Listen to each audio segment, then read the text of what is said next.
Mitobaka sy miparitaka eny amin'ny fiarahamonina kosa ny zava-mahadomelona ka anisany ahitany any Nosy Be, misy mihitsy any Olasadala ary mitarika tsy fandriampahalemana ihany koa sady mampirongatra ny VIH sida ny ity toe-javatra ity. Malozany indrindra ary dia nisy ny fidinana ifotony izay nataon'ireo mpiasa eo anivon'ny ministera ny fahasalamam-bahoaka sy ireo avy amin'ny CUNLS ary ireo mpiara-miombona atoka hikaroka vahaolana maharitra mikasika izay. Miakatra be nisan'ny olona izay mitondra ny tsimikaretina VIH sida eto Nosy Be satria raha ny vokatra azo farany dia 520 izany ka ny ankamaroany dia vehivavy mpivarotena, 70 amin'ireo hita atao amin'ny vilina, 12 hafa kosa atao Jamanjary, 720 amin'ireo vehivavy bevoka. Nidina ifotony ireo tompona andraikitra eo anivon'ny ministera ny fahasalamam-bahoaka sy ireo avy amin'ny CUNLS ary ireo mpiara-miombona antoka ny tafa sy ny aran'ny karobaolana manoloana izao toe-javatra izao. Ny Québec moa zany utilisateur na drogue injectable ny filaza azy raha miteny vahiny izay hita fa betsaka izy eto na amin'ny réseaux sociaux efa milaza anazy, amin'ny télé, amin'ny haino aman-jery efa misy an'izay miakatra izy satria zone touristique any Nosy Be. Ary nisy ny fionana tamin'ireo olona victime, lazainy koa hoe victime izy satria tsy vokatry ny fony nanaovany azy fa andrakandrana dia taraiky tamin'ilay izy ny akabeazany te hiala fa tsy afaka tratra le dépendance dia nitady vahaolana satria ny fanaovana ny drogue io koa dia mifavoriser ny resaka fifindran'ny aretina VIH sida. Izany hoe tamin'ireo olona mampiasa ny drogue injectable ireo izay sioraingy mifanolosolo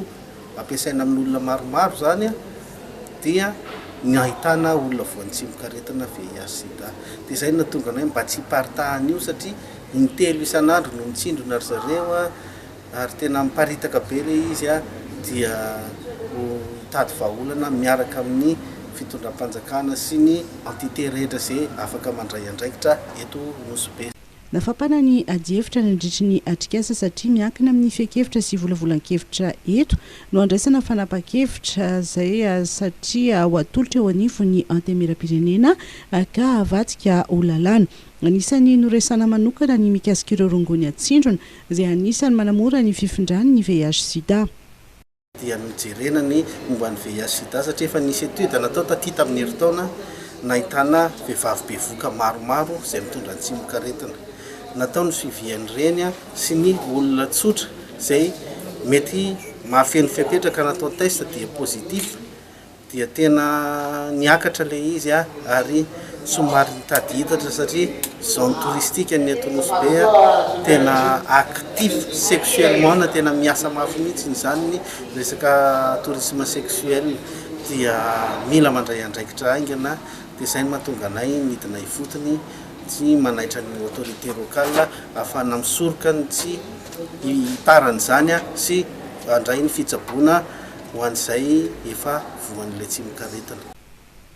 Isy ny fananganana komity hiady sy hiaro ary anentana fa indrindra andray an-tanana ireo mpifoka sy mpitsindrona zava-mahadomelona fa indrindra ny rongony mahery vaika ary ireo izay hita fa mitondra ny tsimikaretina VIH sida eto Nosy Be satria mitobaka sy miparitaka be izany amin'ny mahanosy fizahan-tany ny eto Nosy Be.